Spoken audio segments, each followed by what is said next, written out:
No emergency today? No. I understand, you got a lot of work to do. Okay. Are you ready? Good evening. I'm Dr. Yunus Safa, alongside my staff, and Dr. Mashtuba would like to welcome you to our seminar. I'm so pleased to be with you tonight and to have the chance to introduce our guest speaker, Scott Clifton Stewart. He's the president of Clifton Associates. Scott not only has a degree in business management, but also has extensive experience in personal management and training, customer service development, expense and inventory control, budget development, bookkeeping, systems development, and marketing. He entered the field of dental field in 1991 and relocated to Southern California in 1994 to establish his own company along with his wife and children.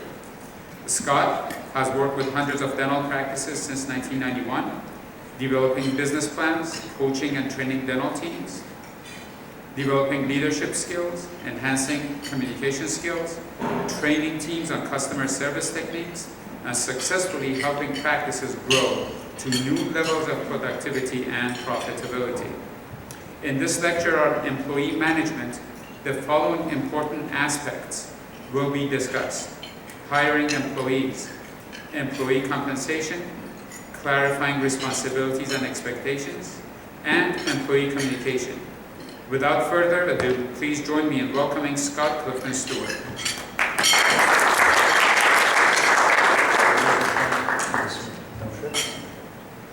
Good evening. Good to have you here. Can everyone hear me okay back there?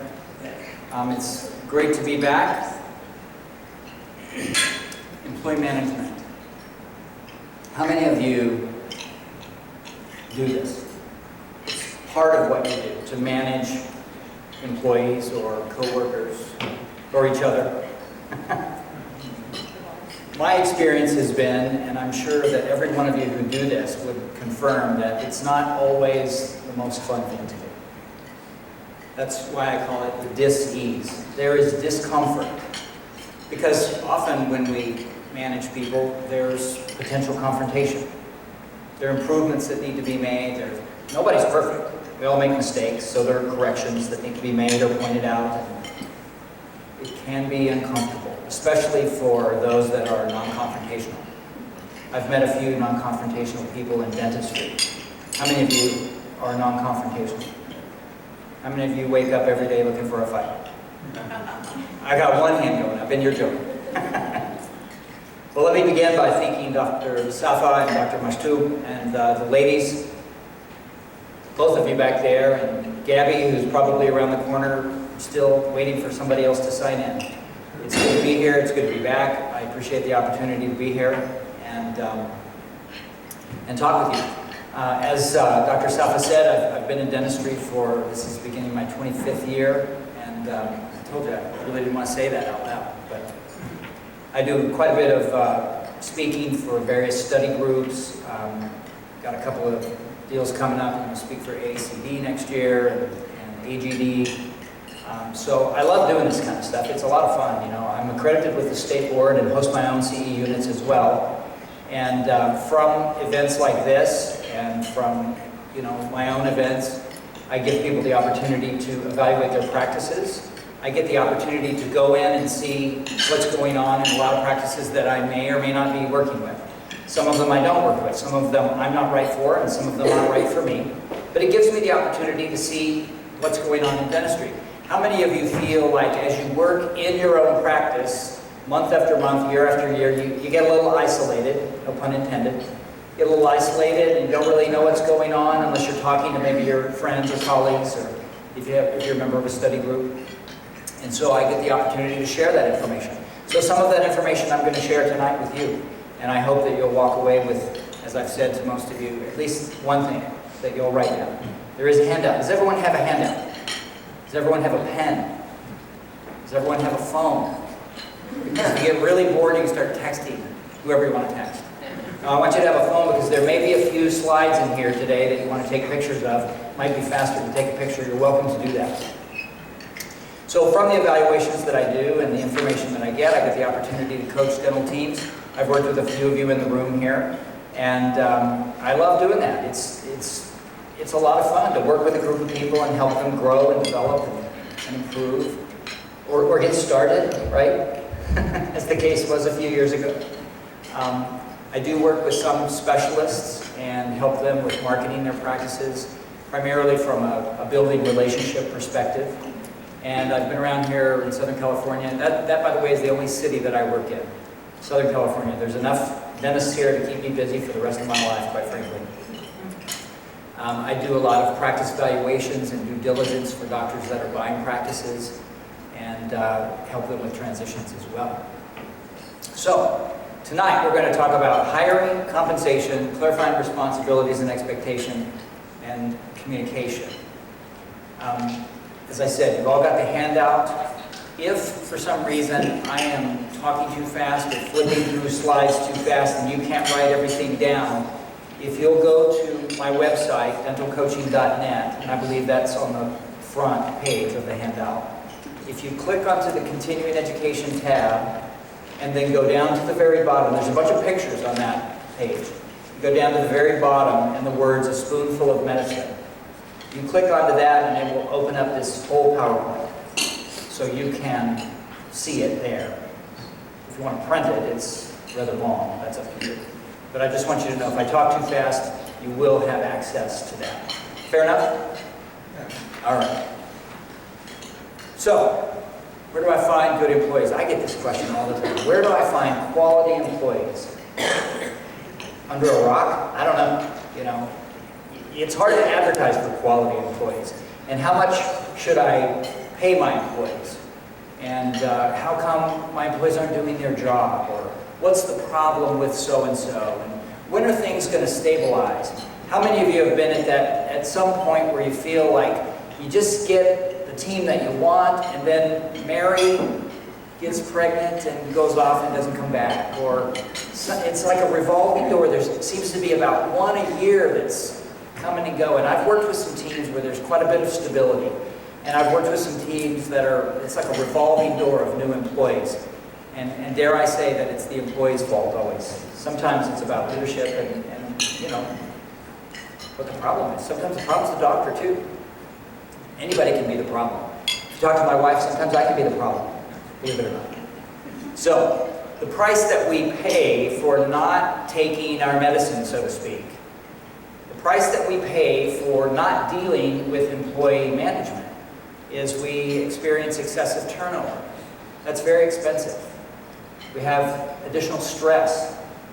We have increased training costs. We have more work for others. There's nothing like someone being gone because they got fired or they quit, and you've got to pick up the slack. It's stressful.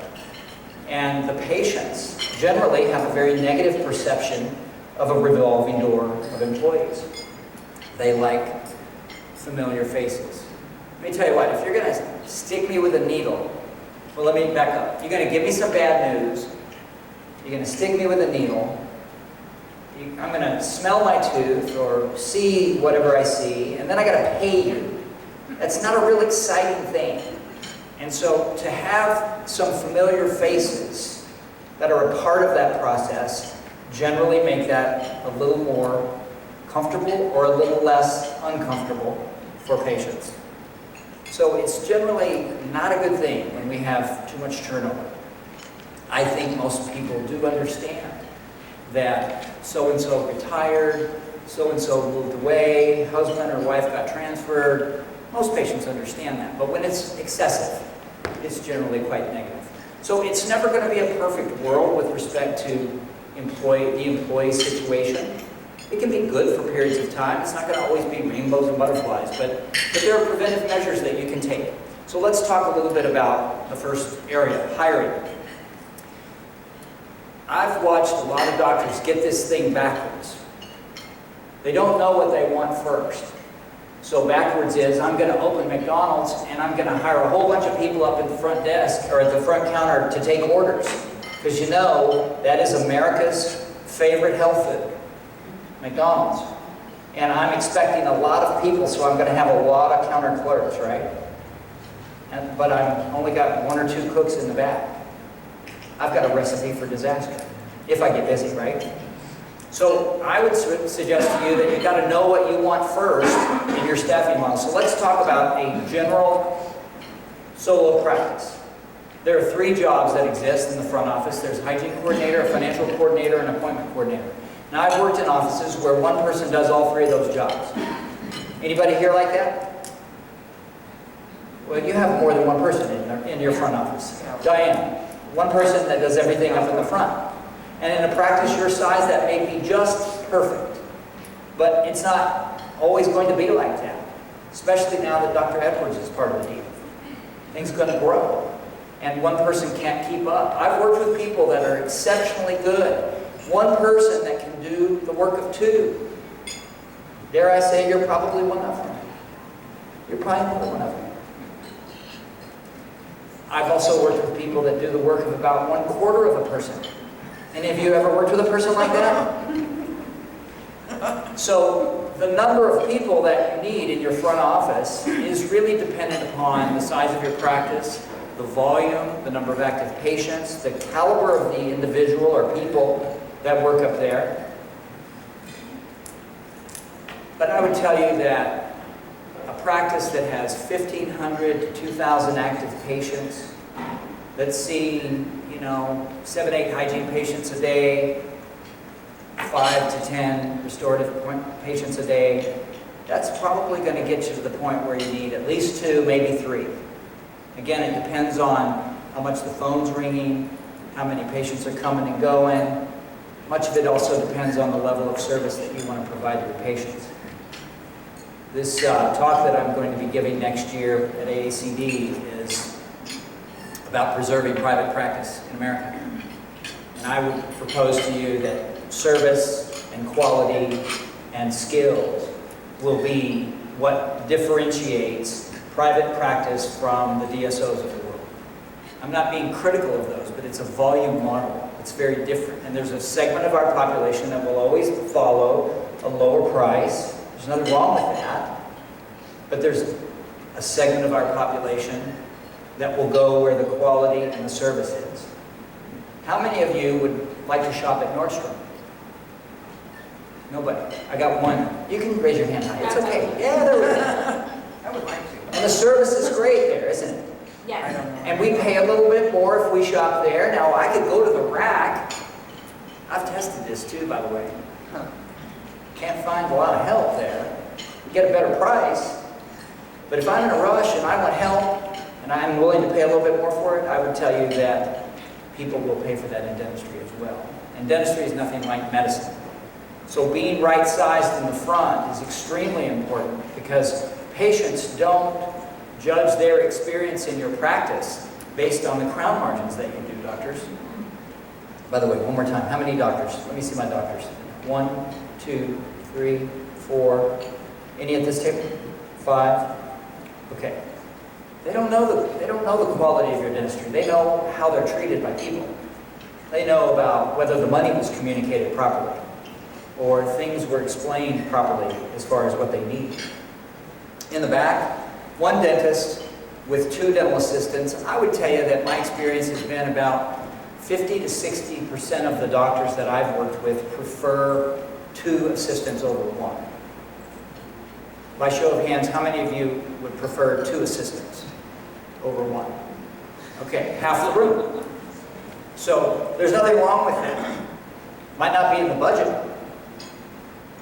but one doctor with 2 assistants can certainly see more patients. And if that one doctor with 2 assistants is checking double hygiene, you're about as full as you can be. Don't ever be so crazy as to think you can check triple hygiene in a day. That's just overkill. By the way, can you shut that door for me? I think it'll be a little less clear on the screen. So one doctor checking double hygiene with 2 dental assistants and 3 people in the front, 1,500 to 2,000 patients. That's about as full. That's a thriving practice, by the way. That's a good practice. Don't ask me about the numbers because the numbers vary. Depends on the PPO plans you're on, depends what your average fees are, depends on what your UCR is, depends on a lot of things. So we need to be right-sized. Know what you want first.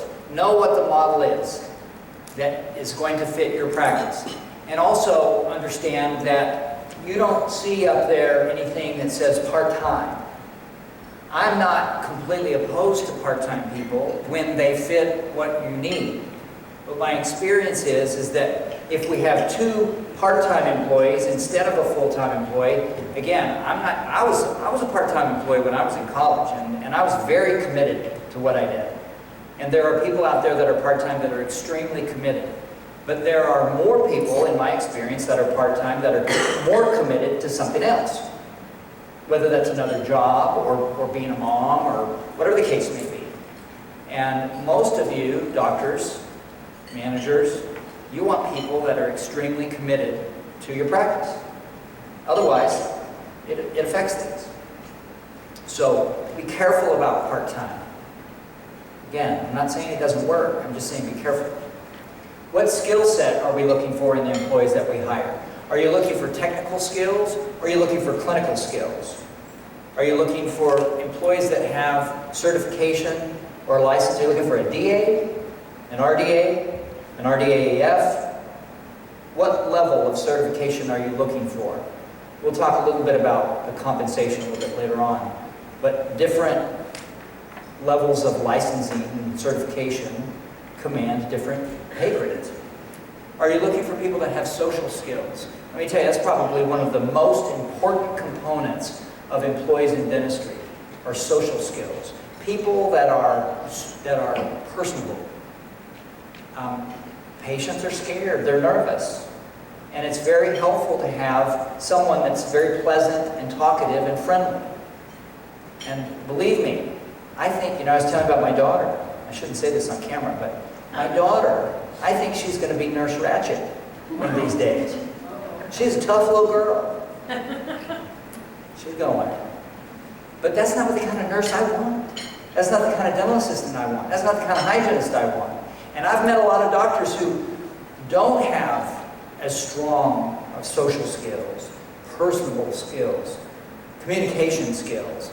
And if you're a doctor who doesn't have that, you better hire that. That's incredibly important. What about verbal skills? What about the ability to articulate a message properly? Doctors, by show of hands, how many of you doctors rely on your dental assistants to continue or to start the patient education message? No hands. Ryan, I know you do. It's important that they have the ability to communicate properly. And what about in the front? What about math skills? I was in an office the other day where we're getting some numbers and we're talking about this and that, and the lady up in the front says, "I'm not really good with numbers." And I said, "You're the treatment coordinator." She said, "Yeah." I'm like, "Oh no, we're in trouble." You better have some good math skills if you're presenting the financial part of the treatment. And how much experience are you looking for? Again, when you got into dentistry, Jessica, right? Yes. When you got into dentistry, how much experience did you have when we worked together a long time ago? Maybe like 2 years of back office. And before no front. No front. Before that, a little bit of like ROP in high school. Right. So she came into the front with no experience. And I'm all for that. But doctors, if you're going to be interested in hiring someone with no experience, we know what that brings. It brings a larger learning curve, a higher level of patience. You might be able to get people to start at a lower rate with no experience, but we need to be able to take the good with the bad, right? And you did just fine. So, how much experience do you want? What about personality types? What kind of individuals are we looking for? Has anybody ever heard of the DISC profile? D-I-S-C. Okay, let's put it in even simpler terms. Lions, otters, beavers, and golden retrievers. There are numerous personality profiling tests or systems out there. Please understand this before I go any further. Not one of those styles is right or wrong. But what we all have is an emerging pattern. Some of us are more analytical, some of us are stronger and bolder, Let me go through a few of them. The D's in the DISC profile. Very dominant, results-oriented people. Unfortunately, people that are D's, used to work with one, they're very blunt. They're very to the point, and sometimes they say things and they don't even know that they're being rude. But they're very direct people. I's. The Otters. Very talkative, very friendly, very optimistic. They love attention.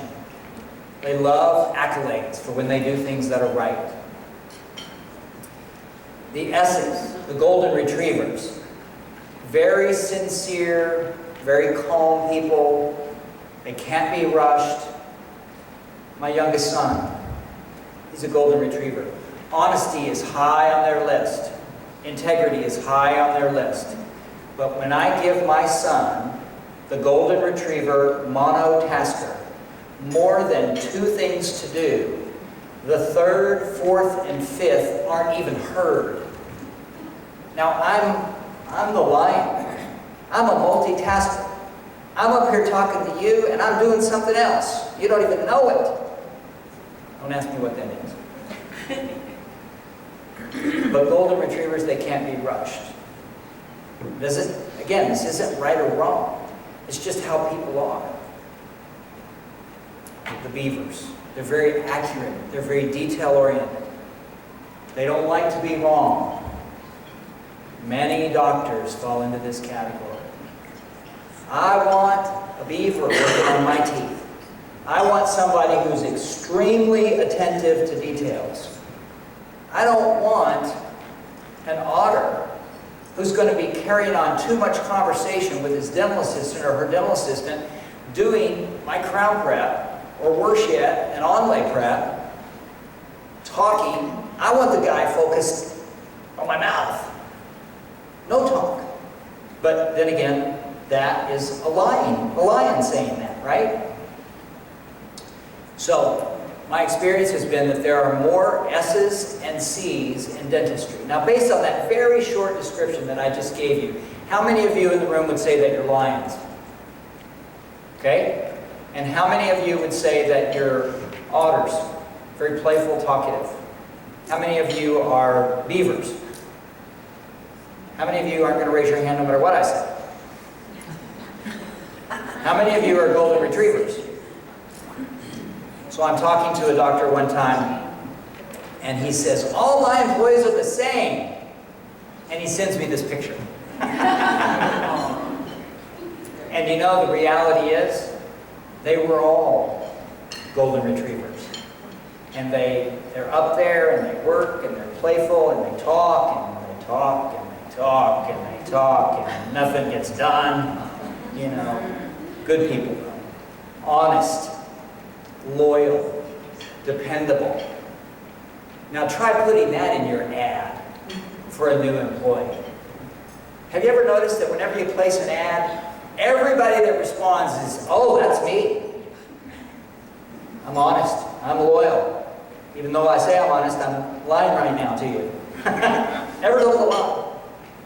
So doctors, please understand, managers, please understand, what type of personality style are you looking for? What we don't want in a treatment coordinator is a lion that's too blunt. Right? What we don't want chair side as an assistant is a lion that's too blunt.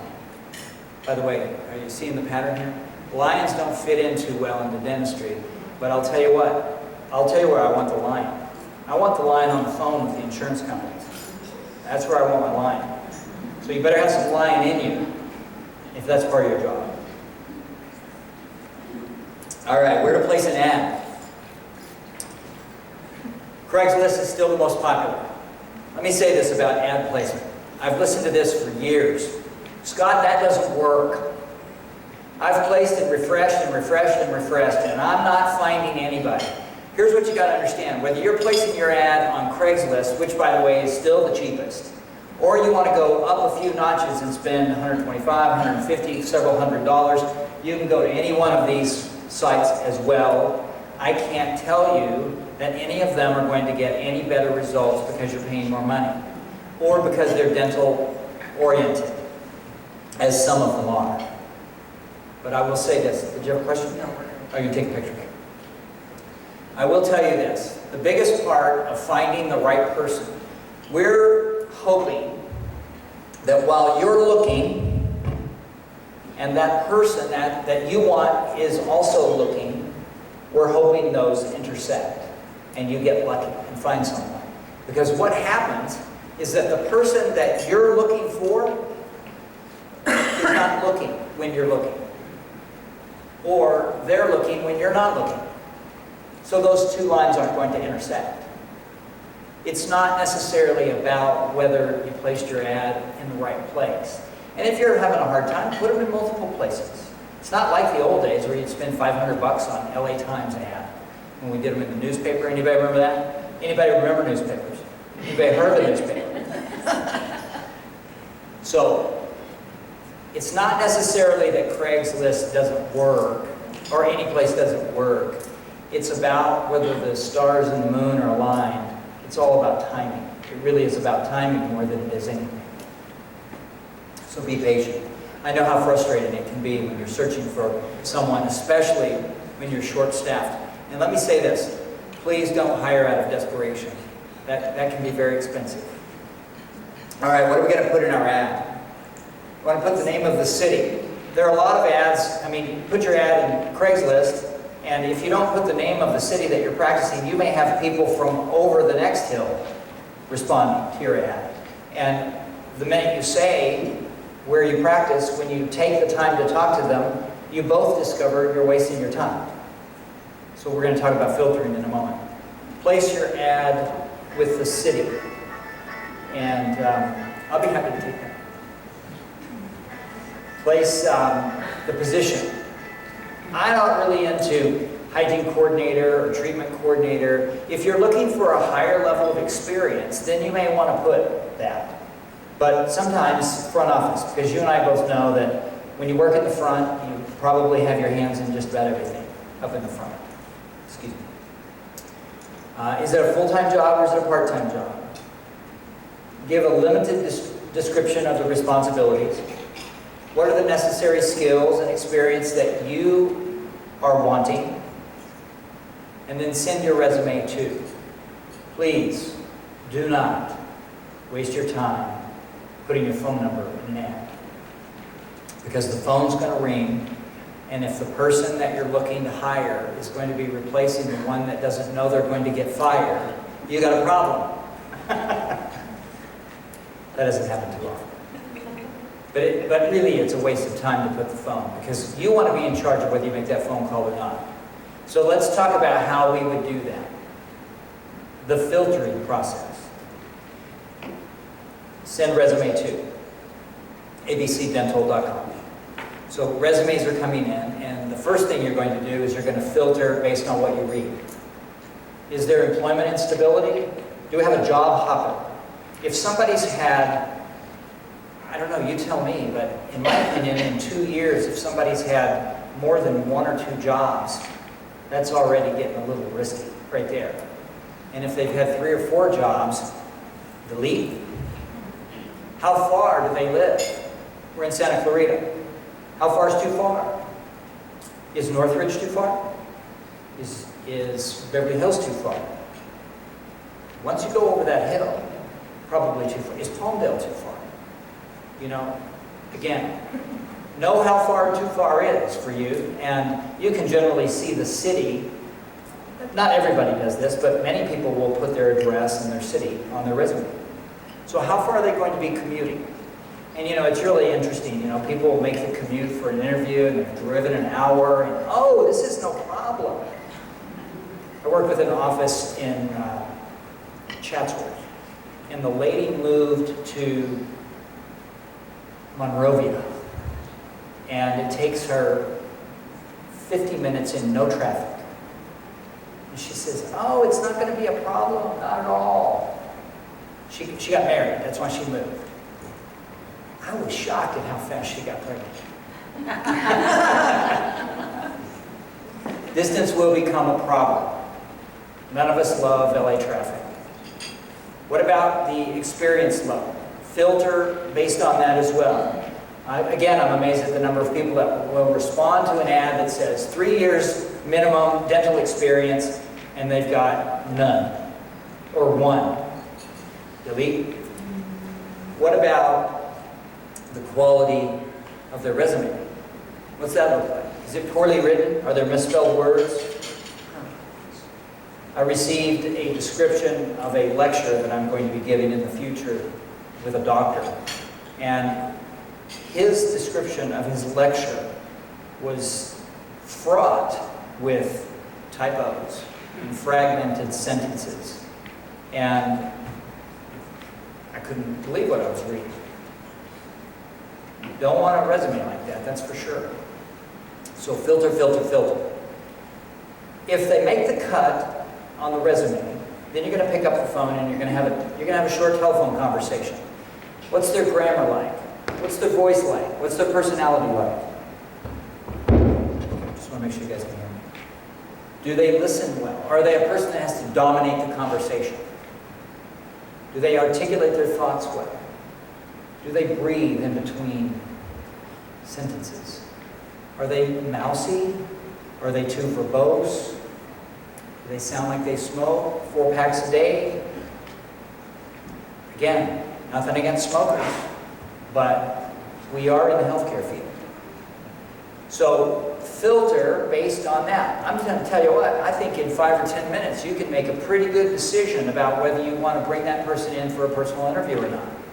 And if they don't sound the part, if they aren't happy and friendly and what? Personable, because that's really what we need in dentistry. If they don't listen to your questions well, they don't articulate their answers well. Thank you for your time, Stephanie. I got some other people to talk to you. I'll be in touch if I'm interested in talking with you more. And if you don't get another call back from me, you got your answer. So, they make that cut. Now, let me say this. There is a different type of interview that I recommend and do for hygiene coordinators. Were you hired that way, Jessica, from a group interview? No. No. We hired someone in your office for the group interview. Yes. And she did quite well. Yes, very. And I will tell you, and she got pregnant, that's right. I wish I could have her back. There are people that don't work out from group interviews. Now, a hygiene coordinator is generally a non-experienced front office position. That might not be right for all of you. There are 2 groups you choose from, experienced or not experienced. Experienced brings a higher price per hour. Experienced, if I were offering you a job as the hygiene coordinator in my office, Stephanie, you would probably say, I'm overqualified. And you wouldn't even be interested in talking to me. So, group interviews are generally not for the experienced level, they're for the non-experienced level. All right. I had my reservations, but it really did work well. It did work well. When you first presented it, I was like, this is never going to work, but it really did. Did you all hear that? She said, I had my reservations when we first did the group interview, but it worked well. And I'm going to tell you what, I had my reservations when I came home one night and my wife made Brussels sprouts. I hated Brussels sprouts my whole life. And she says, I'm making something new. And I'm like, great, what is it? She says, Brussels sprouts. I'm like, have you lost your mind? I hate Brussels sprouts. No, you're going to love these. I'm like, no, I'm not. You better open a can of something for me. This isn't going to work. They smell bad. It smells bad. I hate them. I thought the same way about that as you thought about that group interview. And you know what she did? I'm sure you've had these Brussels sprouts that are now baked, right? Baked Brussels sprouts, and the little leaves fall off and they're crunchy. How many of you like those? I'm going to tell you what, I couldn't get enough of those that night. And do you know what I was guilty of? This is the same problem that I see with a lot of people in life. It's called contempt prior to investigation. Oh, I was judging those Brussels sprouts. Oh. But guess what? New things do work out, don't they? Yes. Different ways work out. So they make the cut for the group interview, or they make the cut on the telephone. The next step would be the personal interview. Let's bring them in. Don't bring them in for an hour. Bring them in for 20 to 30 minutes. And if you've got 2 or 3 or 4 people that you want to talk to, bring them in back to back to back. And somebody shows up late, next. You know, don't fool around with people that aren't going to be respectful. If they want the job, they'll be there on time. 20 to 30 minutes is generally enough. Have a little bit of small talk, describe the job, describe the hours that you're open for business, and the hours that you expect them to be working, which may be different from the hours that you see patients. Ask them how their past experience can help you out. What special skills or abilities do they have that they think would help you in your practice? Now, you know, that's not necessarily a right or a wrong answer, but let me see how you think on your feet here. I told you I met my son's girlfriend today for the first time. She wants to go into trauma care. I said, are you quick on your feet? Let me show you what quick on your feet is. I said, are you quick on your feet? She says, yeah. And my other son says, is that a track joke? Okay, come on. It was fun. What did they dislike about their last job? Why did they leave their last job? What will they add to your practice? 20 to 30 minutes is generally enough. If they make that cut, maybe a working interview is in line next. I don't recommend working interviews for all positions, definitely for back office, sometimes for front. But you know what, if you can answer the phone, but the thing about it is if you do a working interview for somebody who works in the front, they may not know your computer system. You can see how well they play on their feet, but they're going to get behind. It's not fair, always. But primarily for dental assistants, RDAs, RDAEFs, hygienists, and even dentists, associate dentists. 1/2 day to several days. Now, let me clarify something. If someone comes to work for you for 1/2 day, and you pay them, and they go file for unemployment, you will get tagged. You will get tagged for unemployment. It's not going to cost you much, but they can file for unemployment because you have paid them. So here is a way around that, if you like. And that would be what I call a skills assessment. That would only be for a few hours. It is not paid. And so here's how I set that up. I say, Jessica, my interviewing process is a 2-part interview. It's this part right here, the interview, and the second part is a skills assessment. If you're interested in coming in and continuing for 2 hours that is not paid so that we can assess your skill level, that's the next step in this interview process.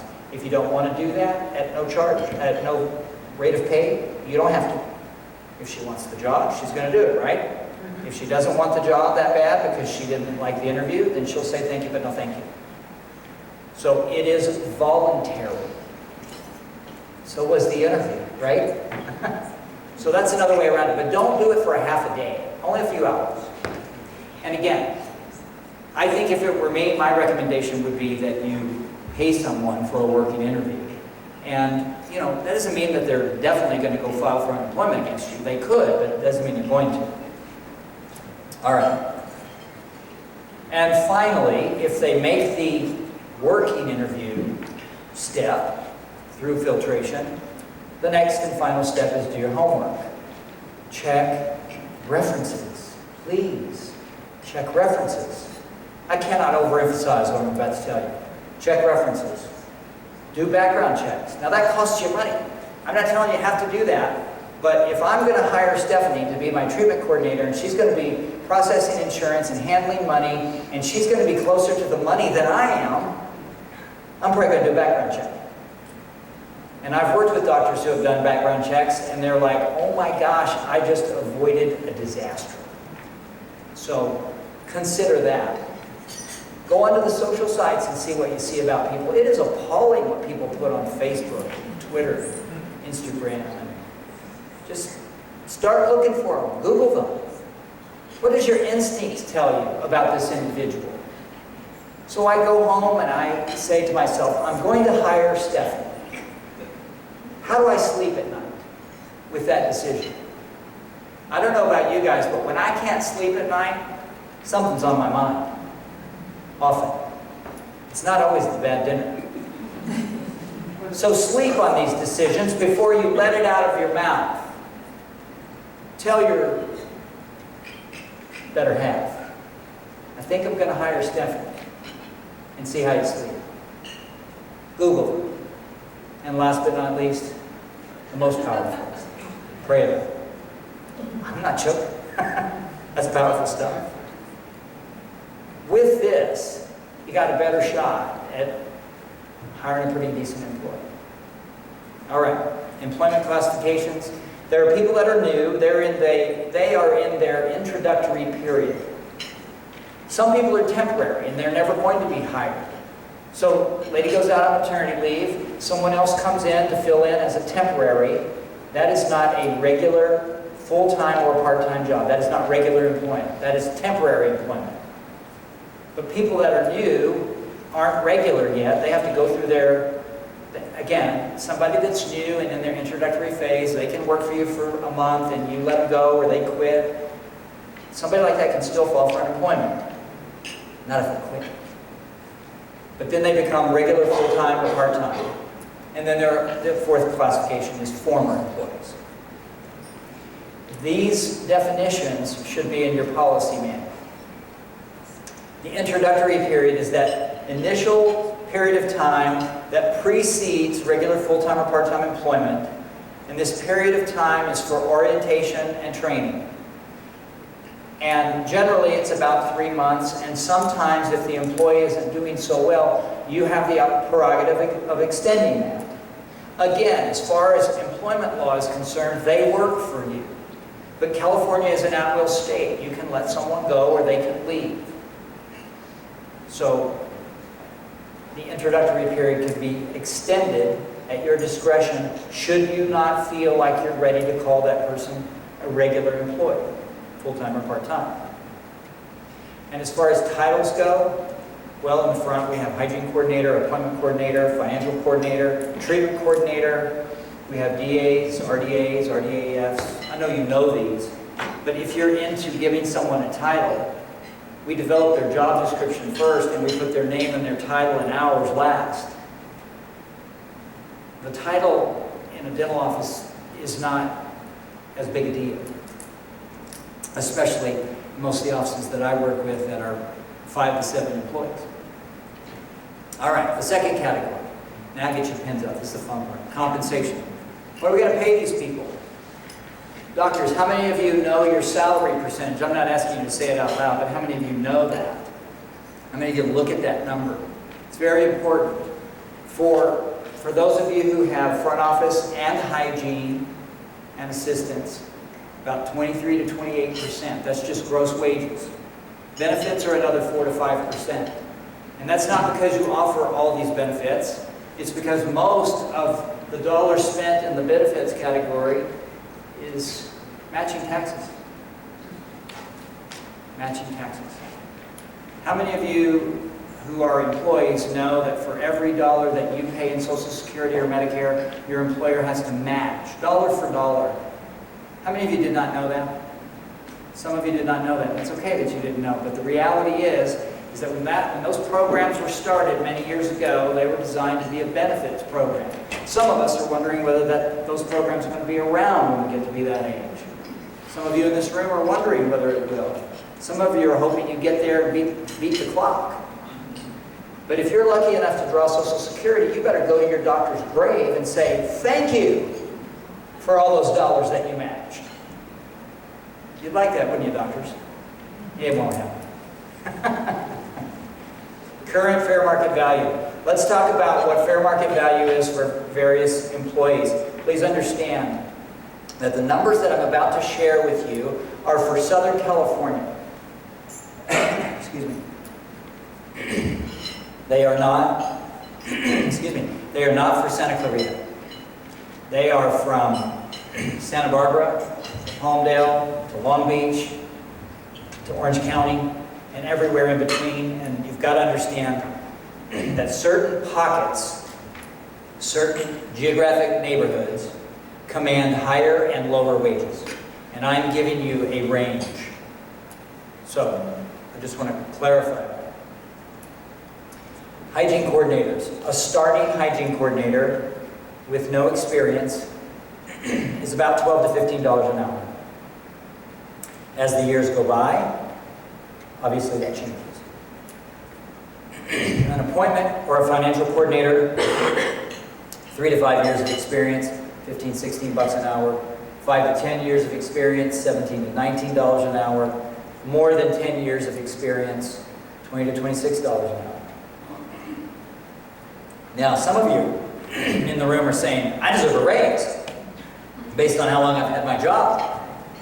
Please understand, there's more to what you make than how many times the big ball of dirt has gone around the big ball of fire. And is there anybody here that does not understand that expression? You wouldn't raise your hand anyway, would you? I don't. When I don't understand, that's when the sun goes around. No, it's when the earth goes around the sun. All right. It's not just about time, it's about attitude. We're going to talk about that in a moment also. Dental assistants. Entry level, 12, 13 bucks an hour. Maybe less, again, depending.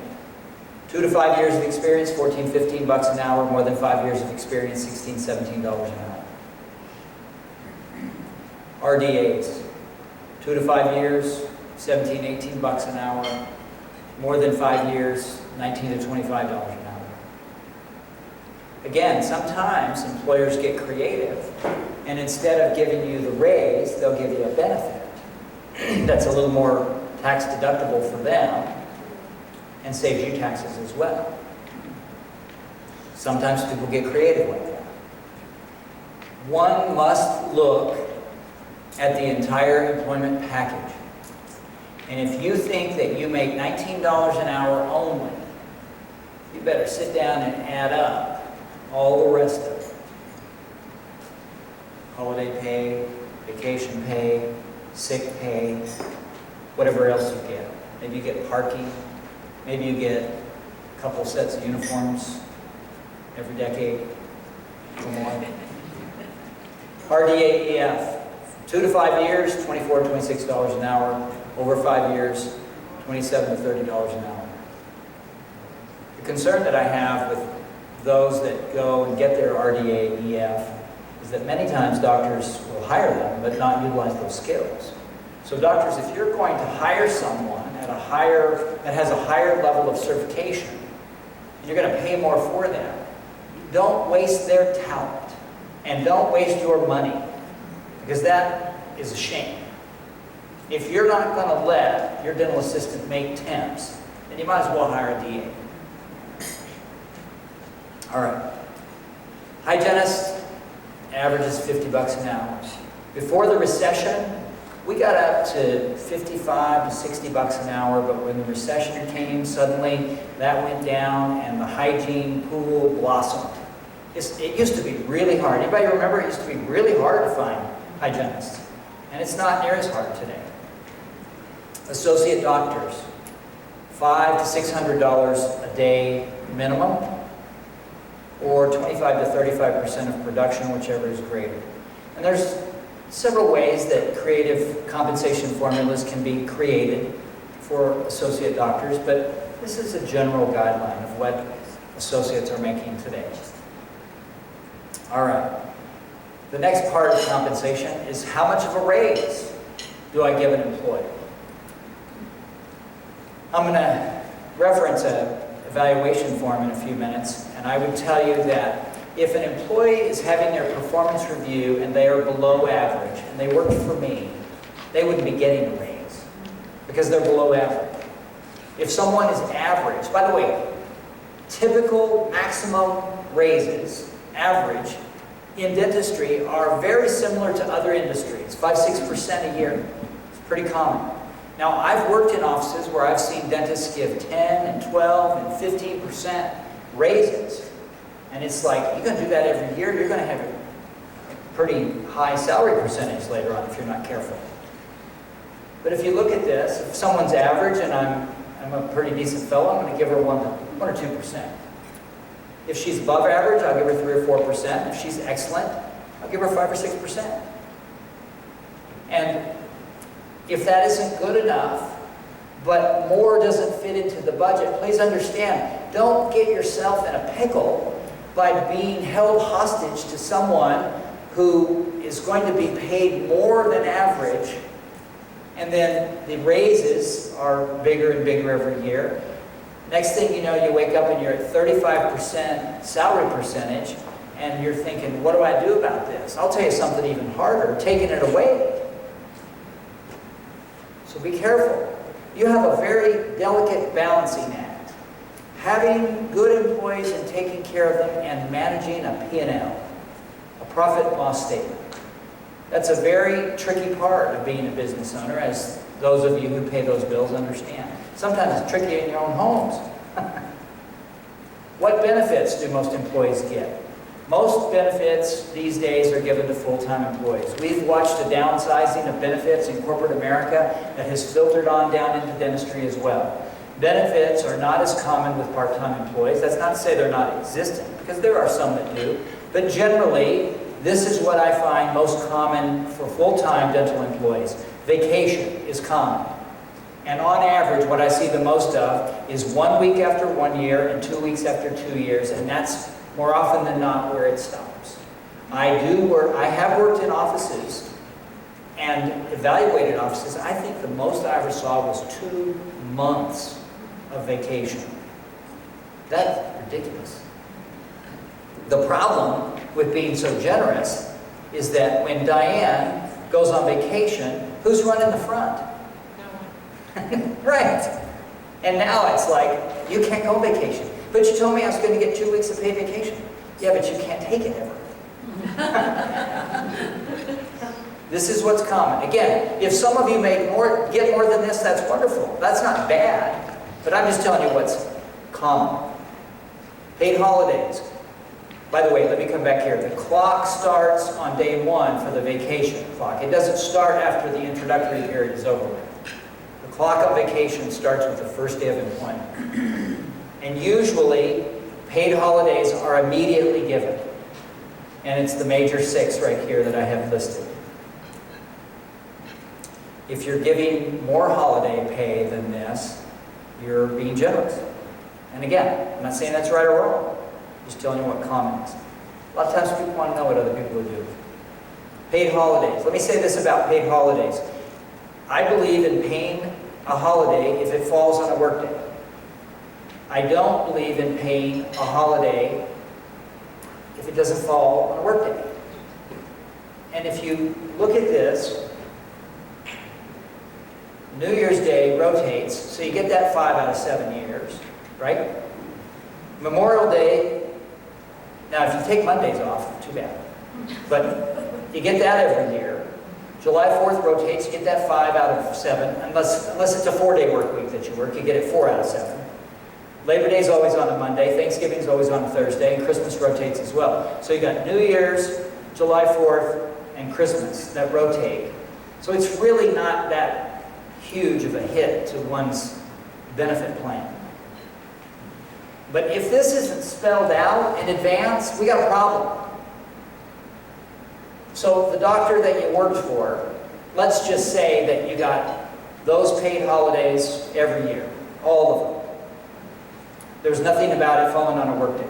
And then the new doctor that has purchased the practice 9 months from now looks at you and says, it didn't fall on a workday, you're not going to get paid. And you're like, we always have. Guess what? The golden retriever's in a pickle. Right?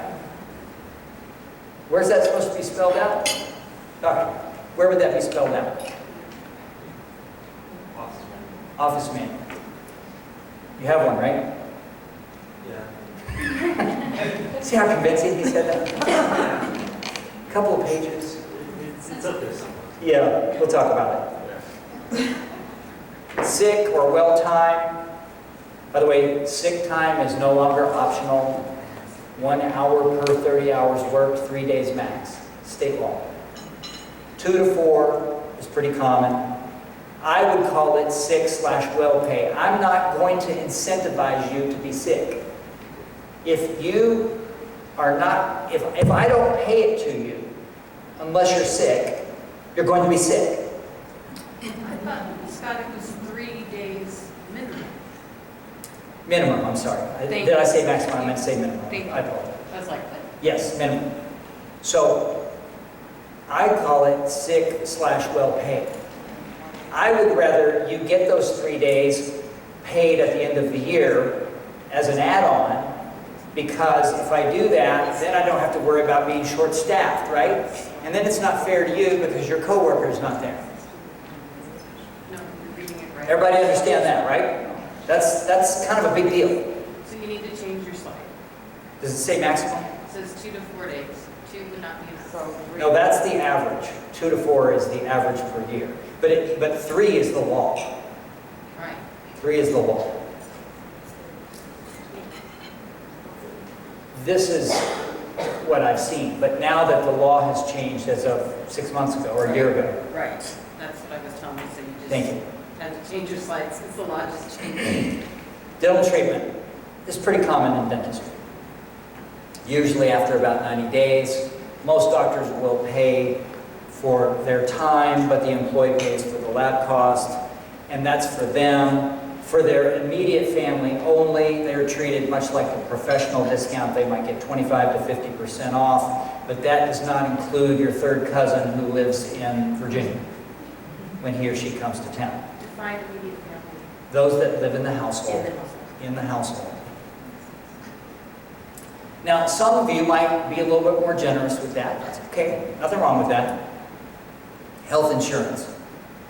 The whole health plan is not generally paid for by most dentists. When it is paid, it's paid after the employee has worked there for a year, and what I see is about a $100 to $300 range toward the employee's premium. See, that's an example of how in lieu of a raise, the employer might pay for more of that benefit so that they don't have to pay the matching taxes and you don't have to pay the employment taxes. I'm not a tax planner. All right. Bonuses is another form of compensation.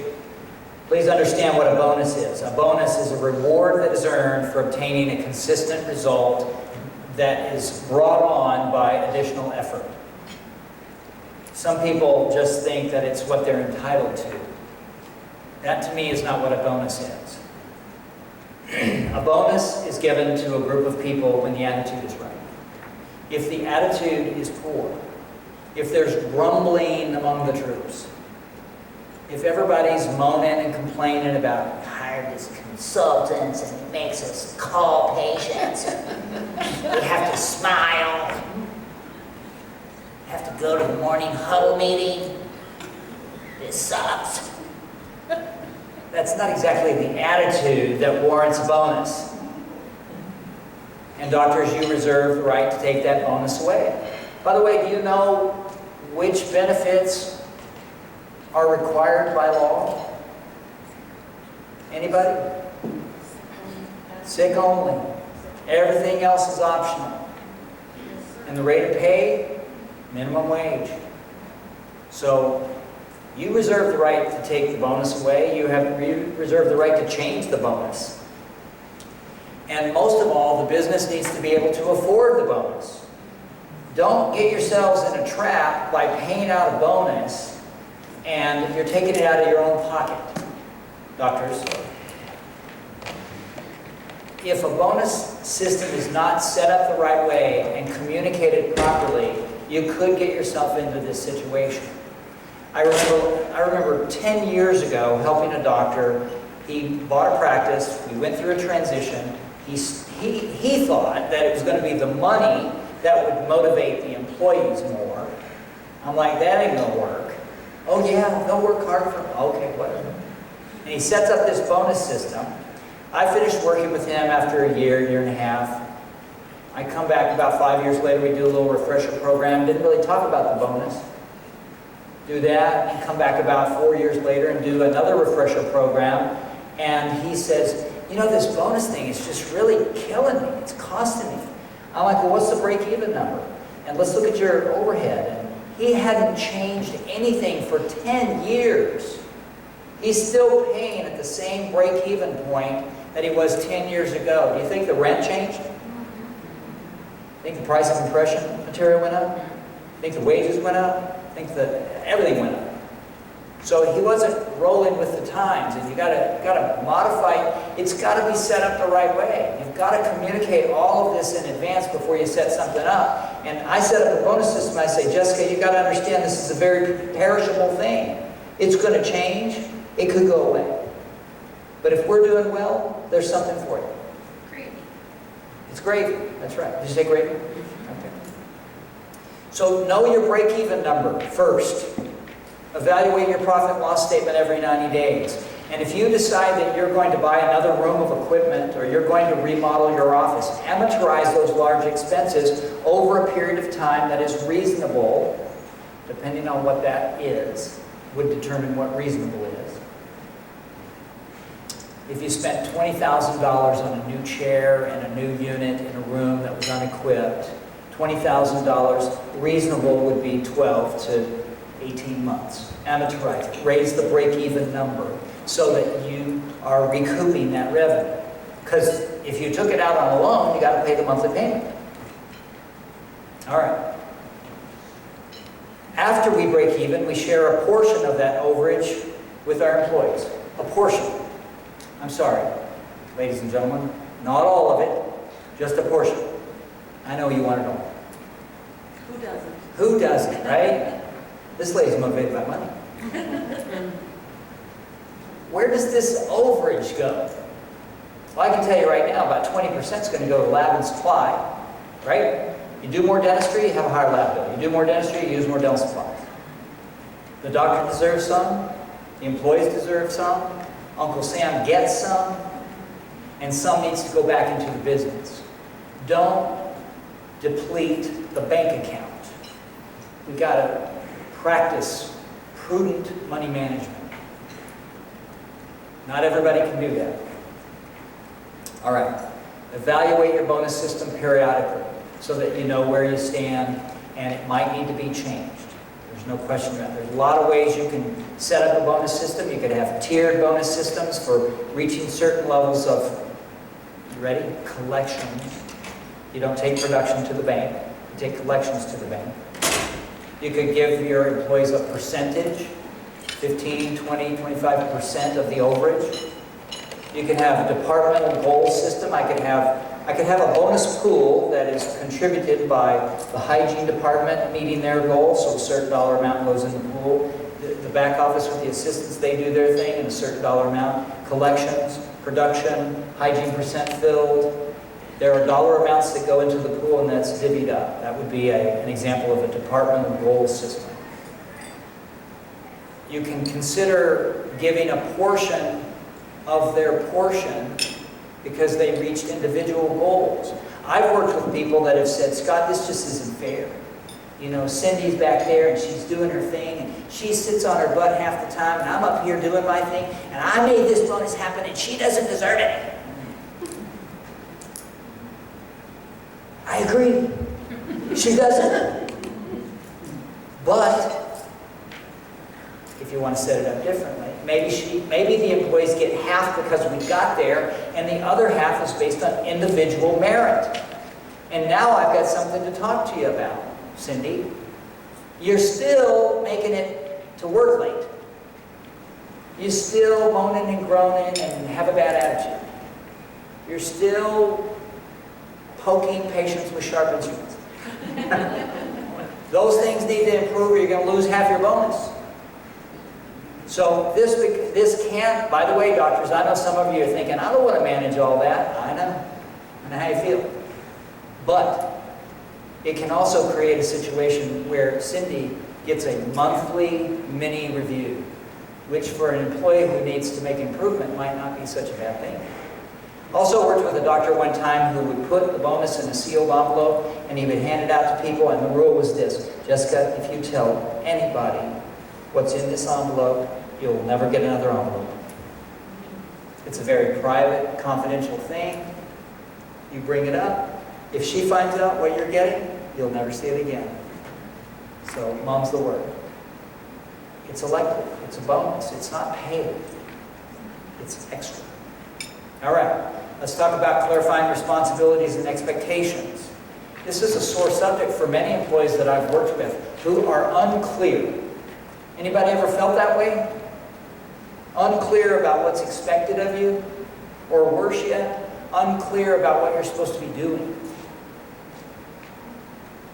Just run the front, Stephanie. I do the dentistry. Just make it happen. Where that really begins, first and foremost, is the rules of the road for working there. The policy manual is where a lot of expectations.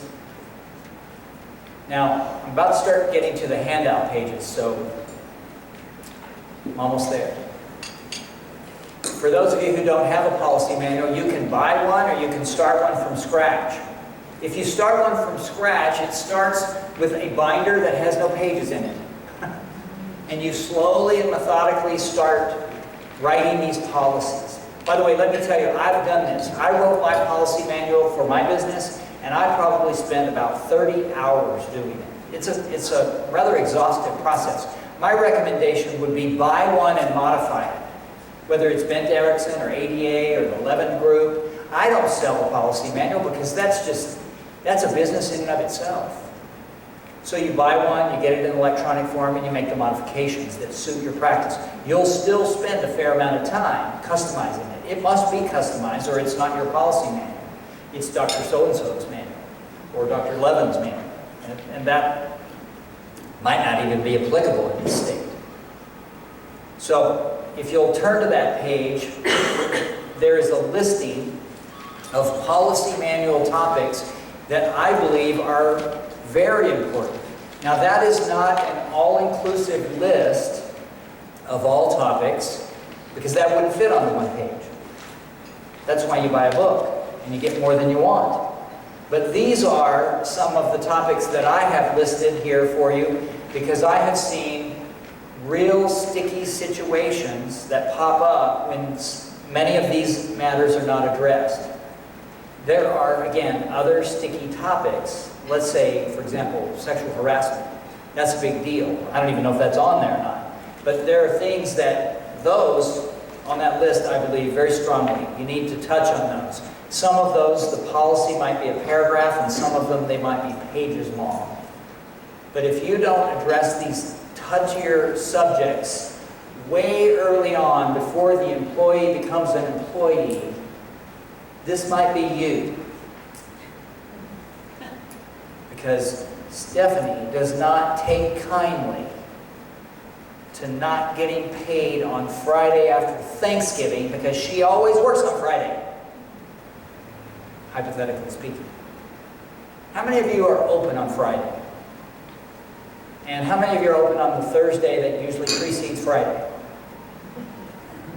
And how many of you are closed on Thanksgiving Day, which is a Thursday? And how many of you pay your employee for a holiday paid day on that Thursday? And how many of you work the next Friday, which is the second national holiday associated with Thanksgiving, called Black Friday? How many of you are open on Black Friday? Nobody. You got one. You're open on Black Friday? Yes. Absolutely. And they have a great deal on crowns. Go get one.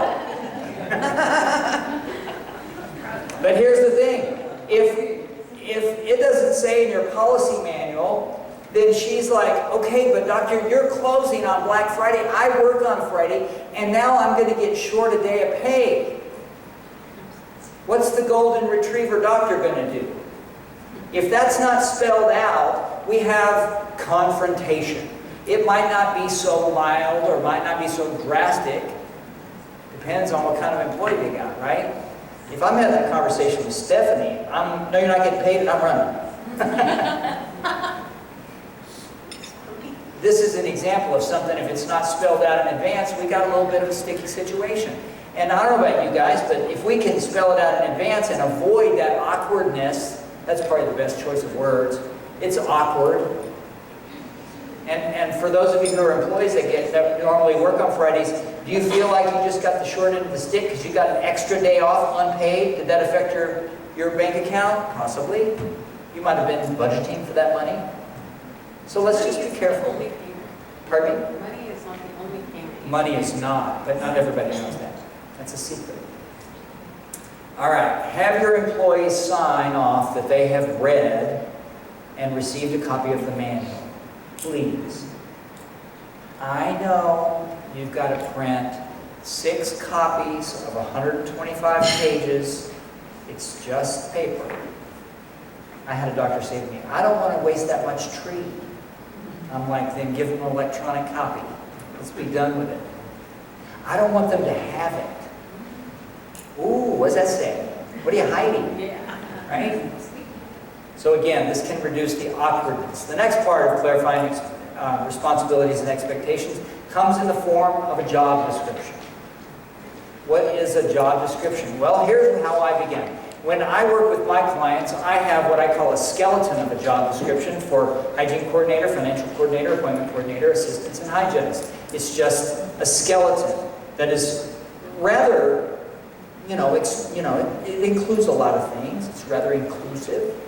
But it doesn't say who takes out the trash, and it doesn't say who orders the dental supplies specifically. So what I do with that, or if I wasn't working with a client, I would say, give me a list, all 4 of you, of everything you do. Just write down everything you do. And then I get that list back, and we go over it, and we modify it, and I finalize it, put the finishing touches, and what I'm really trying to make sure of is that I've got all the bases covered. And all you've got to do to understand what's not on a job description is walk around and see what's not being done. Nobody's going out to the front. I don't know. I know they don't wait in your office. The reception area.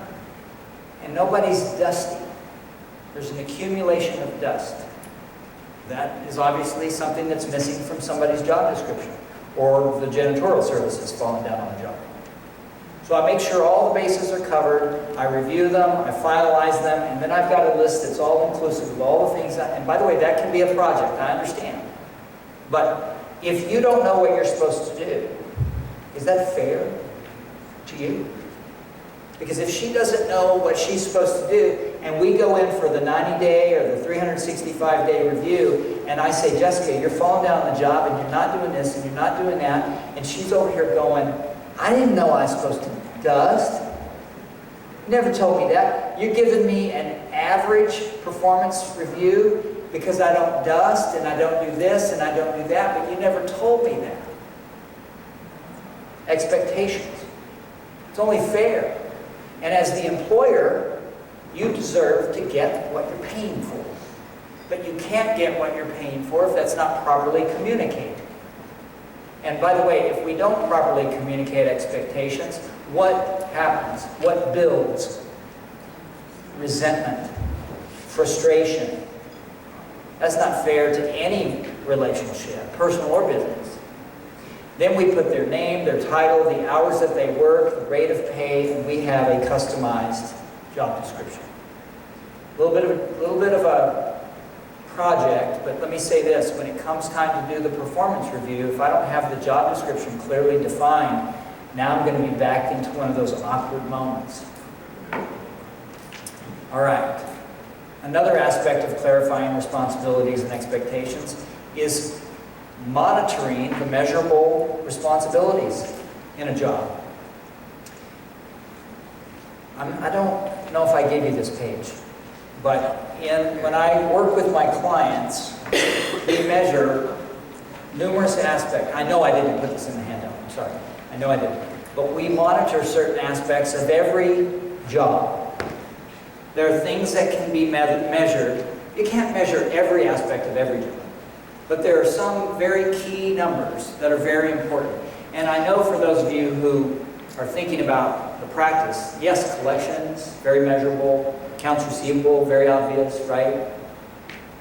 We can start getting into numbers with how we schedule, our hygiene department, our hygiene production, our patient education, believe it or not, hygiene percent fill rate. There are a number of things that can be measured. And if we don't measure and develop standards of performance, now we have some degree of ambiguity. You need to do better at the recall, Jessica. What does that mean? I'm on the phone all the time. What does better look like? If you're not measuring it, by the way, how many of you doctors really truthfully know all the recall effort that's being put forth in your practice? How many of you really know that? You don't. You don't because you're not up there. You're with patients. And if you do, then you need to get some more patients. In the front, we can measure hygiene patients called, hygiene patients spoken to, hygiene appointments made, our fill rate in hygiene. We can measure over-the-counter collections. We can obviously measure receivables, receivables over 90 days. We can monitor claims that are sent. We can measure from a scheduling perspective.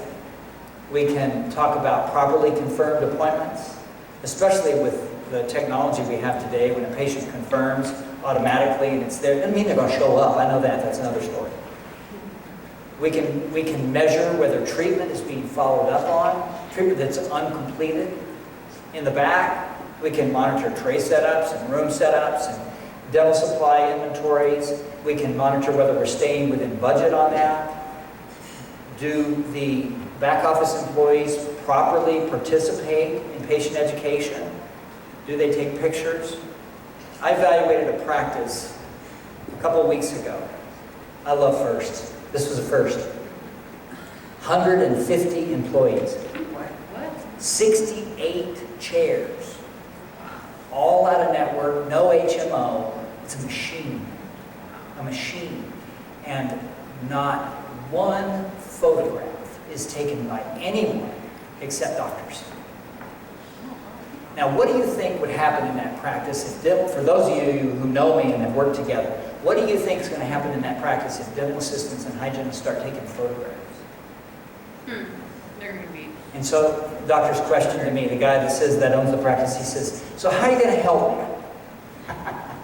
I'm like, we're going to talk about that. I think I ought to do a percentage deal in that practice. Yeah.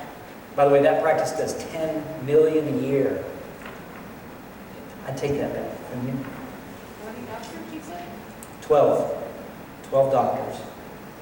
We can, for the back office, are we confirming treatment that's going to be done that day verbally with a patient, or do we still have this issue of what am I doing? What are we doing today?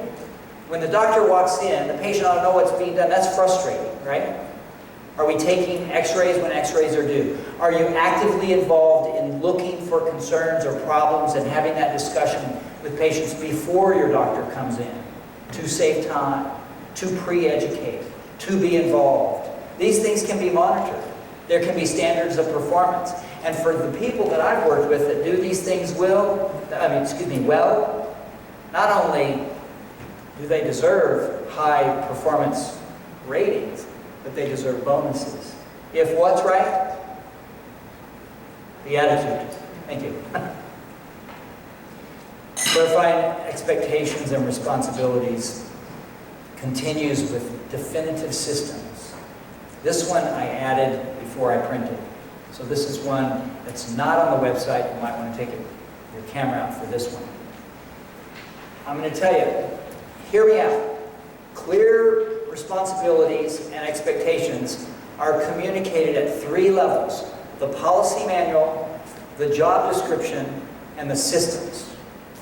Doctors, please don't think that a job description is a clear, concise description of the system. That's not what a job description is.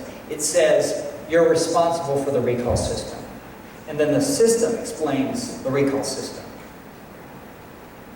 I worked with a doctor in this area, and the dental assistant's job description was 12 pages long. 12 pages. That's because it included too many details of the systems. So systems, as I've talked to many, many doctors over the years, are often things that many feel a little deficient on. But here are some very important definable systems. Recall and uncompleted treatment. Scheduling. Financial arrangements. What financial arrangements are permissible? Which ones are not permissible? How do we handle broken appointments? To charge or not to charge? How many strikes before they're out? That's a very controversial subject. A system for having goals and keeping stats in a practice. A protocol for new patients and what that experience looks like. A protocol for chart documentation. A system for how we go about gathering information from patients with auxiliary involvement. Asking questions and identifying teeth that may need treatment. A system for a proper handoff. A system for treatment presentation. A system and a protocol for all of the records that we routinely take. A system and a protocol for equipment maintenance, maintenance schedule. A system and an inventory for dental supplies. You were supposed to order those supplies before we used the last box. A system and a protocol for setting up rooms and trays properly and sterilizing instruments. And a system and a protocol for the in-office communication and the meetings that we have. I'll step out of the way while you take that picture. These are all very definable.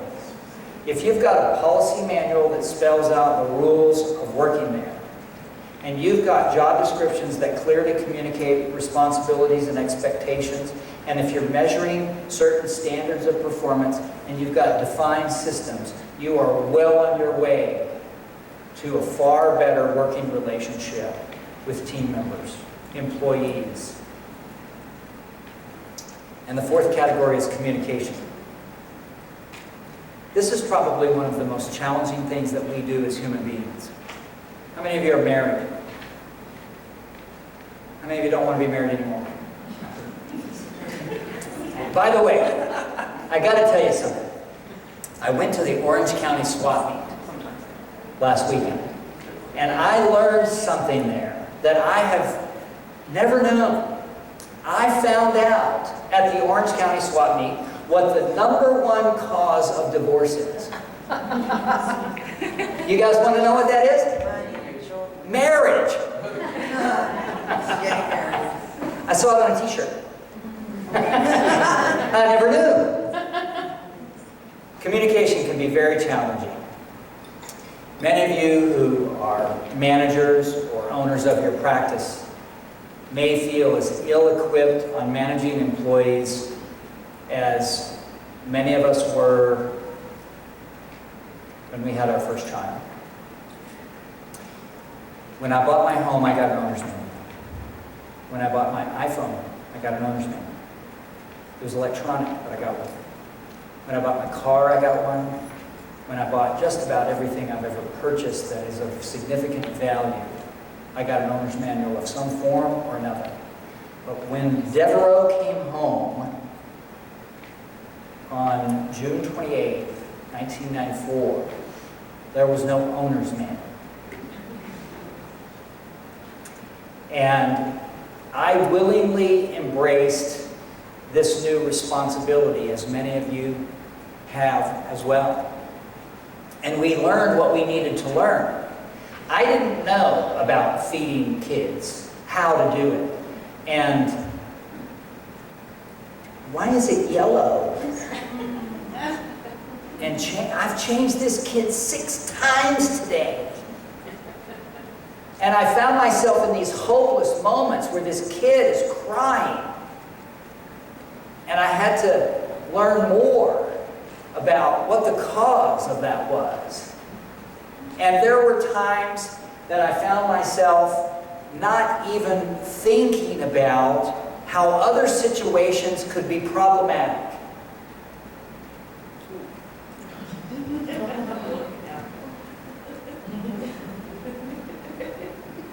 Didn't even think about it. But as a parent, I learned. And I showed up. And I went to Tiny Mite soccer practice. And I went to Little League baseball games. And I went to T.O. Titan football games. And I went to Oaks Christian High School football games. And I went to Nevada Wolfpack college football games. And I put time into it. And I put time into my daughter. And I put time into my third child. And 3 weeks ago, my oldest son graduated from college with a degree in accounting. And I will tell you one thing that I know for sure. He knows that he's loved. Because I put time into that. That is why in my company does not work with dentists in Virginia or Florida or anywhere else except the city of Southern California, because that was all by design so I could have the time to spend my nights in my bed, under my roof, where my children were, and be around on the weekends. And that's why I only worked 4 days a week for 20 years. But my point, and I tell you all of this because for those of you who are parents, you understand and feel exactly what I'm talking about. That is exactly what it is with a team. You may not have gotten out of dental school with an owner's manual that tells you all about staff management. And for those of you who are managers, you may not have that book either. And we can go buy all kinds of books on employee management, and it still doesn't tell you what you need to know. But that concept applies to your dental practice. And you may not know exactly what to do. You know how many doctors who I've worked with who've said, no, we don't have that morning huddle because I just don't know what to do. I don't have those performance reviews, Scott, because Jessica, she's like a hungry wolf. There is no way I would be in that situation. She's not really like a hungry wolf. So what do? You have meetings and you put time into it. You put time into the morning meeting. There's a handout that has this, in the handout there's this page. This is my guideline for a morning meeting that does require more training. I'll leave it at that. You can figure some of it out on your own. But the morning meeting is about the day in front of us. The morning meeting is about trying to put out fires before fires crop up. And do you know what? You're not going to put out the same fire every day. But if you can put out one fire or two fires a week, because you had a morning meeting and you talked about the day in front of you, tell me how much stress you can avoid. It's well worth it. The morning meeting is where I can follow up on yesterday. The morning meeting is where I can say, Diane, was there anybody else that I need to make a care call to that I am unaware of? Because the people in the front are the last stop for the patients that are generally nervous, anxious, and fearful. And that's where the truth comes out often. Or when the doctor leaves the room. The next meeting that you need to be having every so often, I'd say 1 to 2 times a month, is a team meeting. Now there's a little handout, there's a little page in the handout. These are in order, by the way.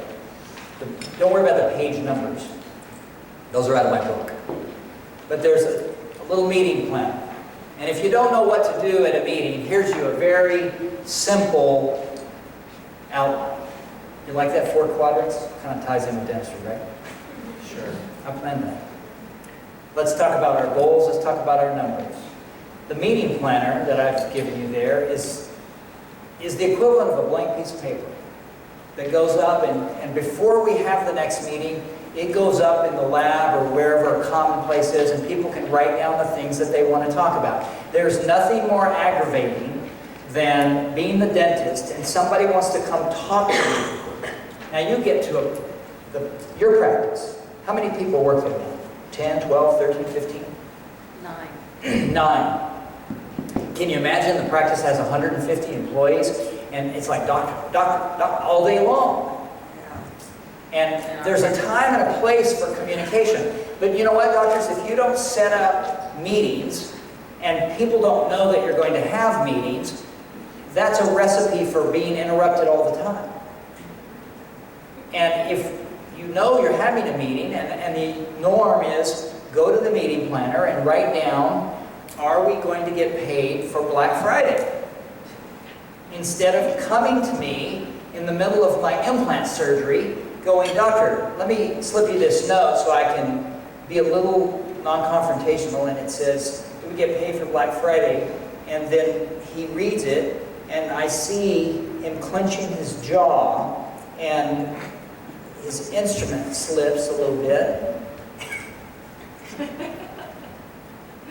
Timing. It's a very delicate thing, but it's very important. I know you know what I'm talking about. There's always a little bit of marketing, and there's always a little bit of training that's going on. The training that goes on in a dental practice never, ever stops. The youngest son is about to turn 17.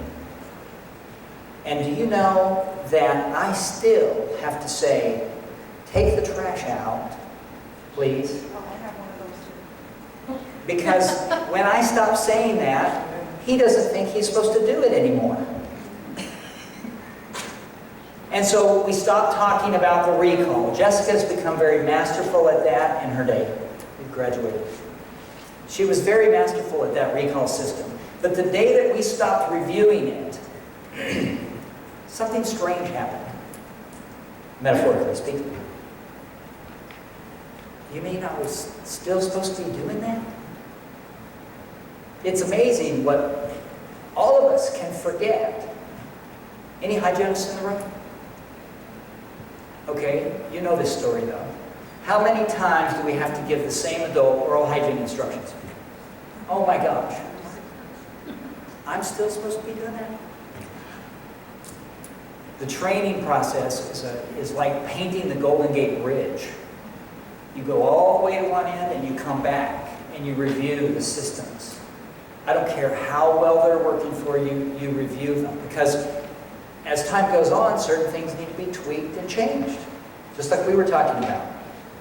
We do recall today in lots of electronic ways, not just by phone.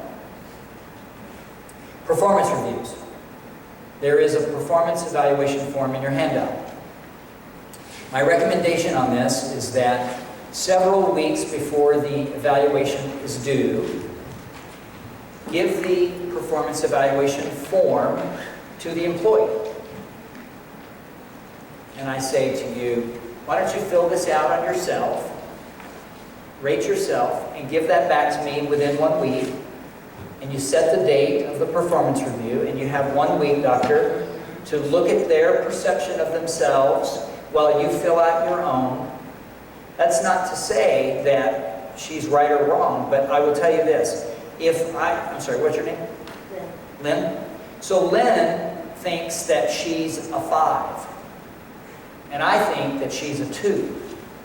Well, it's okay that you think you're a 5, but what's not okay is if I don't give you any rational explanation as to why I'm giving you that 2 score. She thinks she makes it to work on her attendance is 5. Punctuality, 5. Tardiness, never tardy. But I've got her time records. And I'm giving you a 3 or a 4. And I've got evidence or situational comments that explain why. If you go into a performance review and somebody thinks that they're here and you think they're here, you're going to be in one of those awkward moments.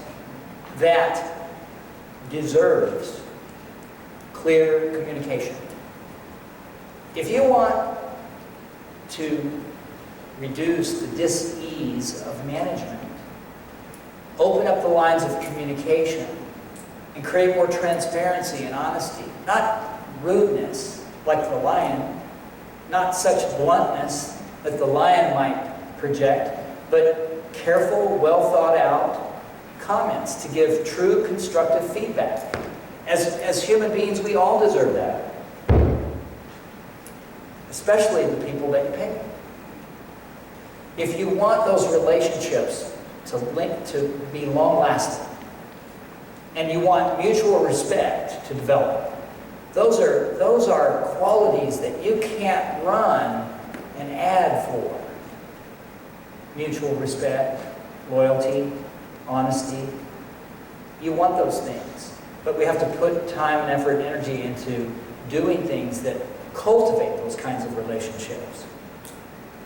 Other meetings, monthly accounts receivable meeting, that needs to happen every month like clockwork, where you review the accounts that are over 90 days.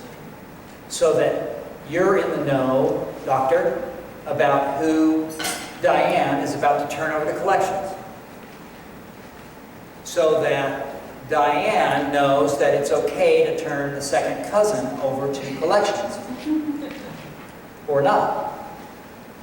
For those of you who might be having problems with scheduling, a periodic scheduling meeting may be in order. Maybe once a week for a month, so that we all get on the same page. And dare I say, you better have your dental assistants there, right? Because they understand a lot about, what do you mean you put all this, Stephanie, what are you thinking? Stephanie's like, well, I've never been a dental assistant, I don't know. But you have, so you do know. So my point is, sometimes a little scheduling meeting periodically during the changes, so that we get closer to being on the same page. How many of you work with another doctor?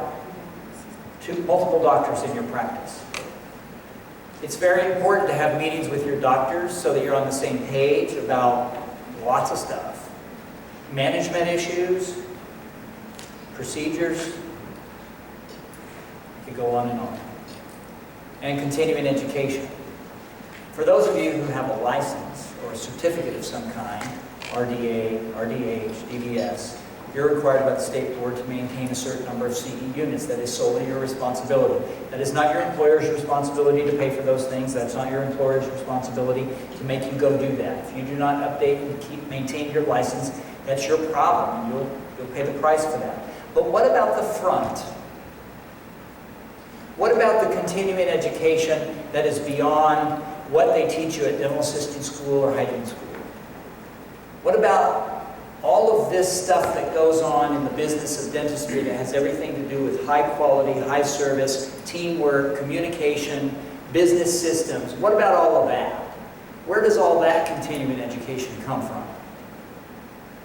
If you as the owner of the practice are not providing that for your team, how are you ever going to learn anything more than what you know to teach them?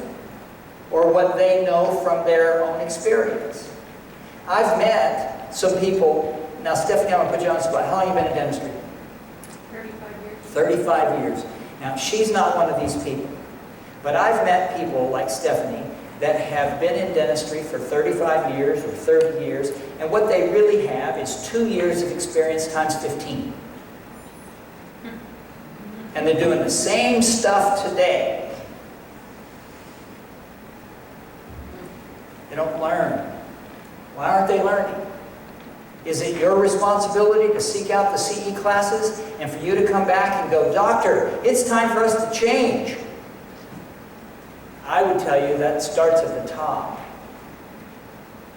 In California, it is legal to have a different rate of pay where there is materially different work. Now, what I mean by that is, here's where this is coming from. I've had doctors say to me, morning huddles. Okay, that's 15 minutes plus the 8 hours. She's going to get overtime. And these meetings that we're having, sometimes we have our meetings at lunch and she's going to get overtime. Here's my first response to that. So what? Doctors, how many of you agree with me? So what? So what? That's a small price to pay. It's a very high price to pay for the lack of communication. But for those of you who really want to, it's a legitimate concern, especially if you have 150 employees. Oh wait, nobody here does. You can pay a different rate of pay for meetings. Because when you're in a meeting, you're not assisting. You're not on the phone. You're not practicing hygiene. You're doing something very different. You're sitting. And so one could be paid differently for that. It is legal. I'm pretty sure it's got to be minimum wage at least. I would not insult my team by dropping it down that low. But if you chose to do this, it is legal. You got to have it in your policy manual. People need to sign off on it. And overtime is then calculated based on the weighted average of the rates and the hours. And it becomes very confusing. It is legal. It's more paperwork, more accounting time. Your payroll service might not appreciate it. That's why I say the easy way to do it is just pay it. Don't worry about it. But if that is of concern to you, this is one way around it. Doctors, you're the leader of the pack. Your actions and your time that you invest into the matters that we've discussed today will influence the level of ease or dis-ease of employee management in your practice. I've been coaching practices for 25 years, and I'm telling you, my experience is usually that when a group of people come together, and when I work with my clients, it's 2 hours every other week. And that can go on for 12 months, it can go on for 24 months. And then it continues when I'm gone. But when people do that, and I stop and I say, what have you been working on? Well, we've been looking at numbers, and we've been having these morning meetings, and we've been taking pictures, and we've been focused, and da-da-da, and all this stuff's going on. And last but not least, almost every time, they fail to remember we've been having meetings. We've been coming together and collectively working on the business, and the lines of communication open up, and generally speaking, it is the doctor that must be the catalyst behind beginning that process. Whether you do that yourself or whether you hire someone to come in and help you with that is up to you. But you are the leader of the pack. And if that doesn't happen, my experience has been that the lines of communication freeze up. Maybe you've known somebody who got divorced because they did what? Got married. Yep. And this is the way that happens. Whether it be about money or religious differences, or you name the problem. The heart gets bruised. And then the heart gets bruised again. And then the heart gets cold. And then the heart gets hard. And when the heart goes from bruised to cold to hard and stays hard for too long, in many cases it's irreparable. It's not always irreparable, I know. It is solvable, but a lot of people, when they get to that hardened heart stage, whether that is with an employer or a spouse or whomever, guess what they do? I give up. And I'm here to tell you that if you go back to where it was bruised, if the lines of communication are open, and the ego gets checked at the door, and there's honest transparency, and we can talk through things, and we can work on things, and we work on our business, and we work and we talk about where you need to improve and what you're doing well, and there's praise, which means more money, more than money. A practice can flourish, and teams flourish, and patients see it, and they feel it, and they enjoy it. And you've been to those businesses too. We've all been to those businesses. And this is what it looks like. Diane's just having fun at work. She just seems happy. I know some people are having really bad lives.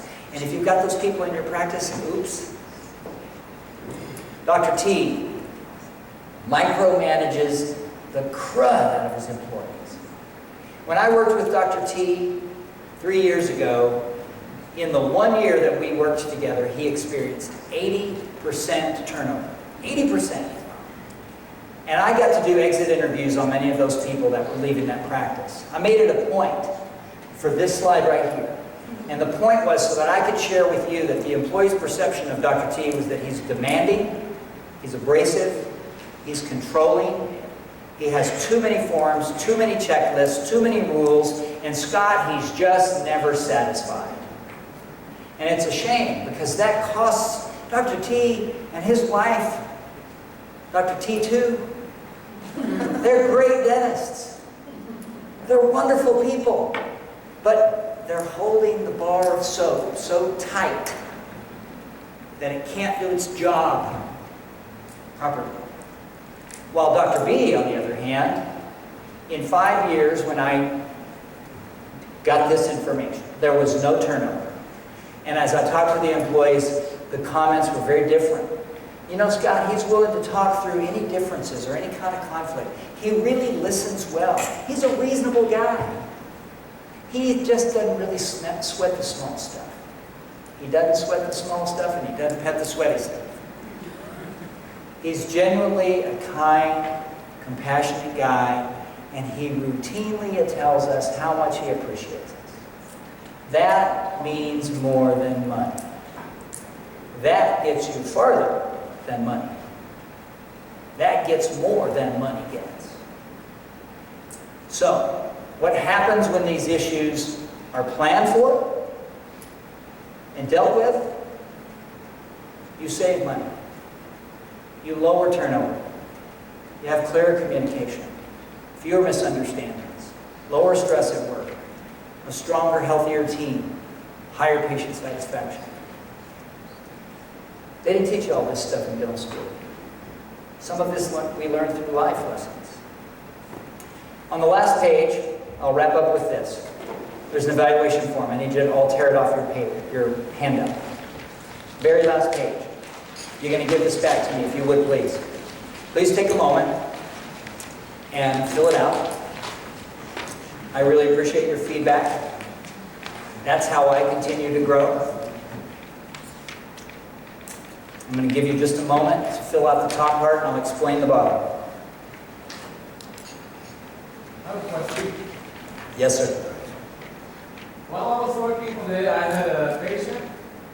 I talked to her about her job with Kaiser, and I asked her, they have only half an hour break time for lunch, but they can make it an hour if they don't have the 15-minute morning and 15 minutes in the afternoon.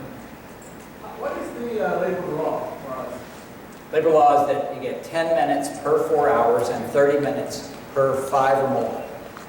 And I cannot tell you that it is legal to add it all together and give 1 hour. I can't answer that. I'm not a labor law attorney. If it were me, I would not risk that. You said 10 minutes? What was that? 10. 10 per 4. Per 4. Per 4. And 30 minutes when 5 hours is worked, then a 30-minute break, lunch break, is required. My wife has a part-time job, and she routinely comes home and says, they sent me home 30 minutes early so they didn't have to give me a 30-minute lunch. I probably wouldn't risk this. Here, sir, I have one more comment to your question. My comment to your question is that in dentistry, it's very hard for the dentist to manage the 10-minute breaks. And if it were me, I would tell my employees, you are required to take your 10-minute break. And you must do that with your coworker. So the two of you who work together decide when you're going to take your 10, and you do that at a reasonable time. Not when we're bombarded with patients, but when you have a lull, and you can take your 10, take your 10. And I do that with my assistants. Now, we all know that in dentistry, those 10s fly out the window a lot. I know, I understand. It's tough.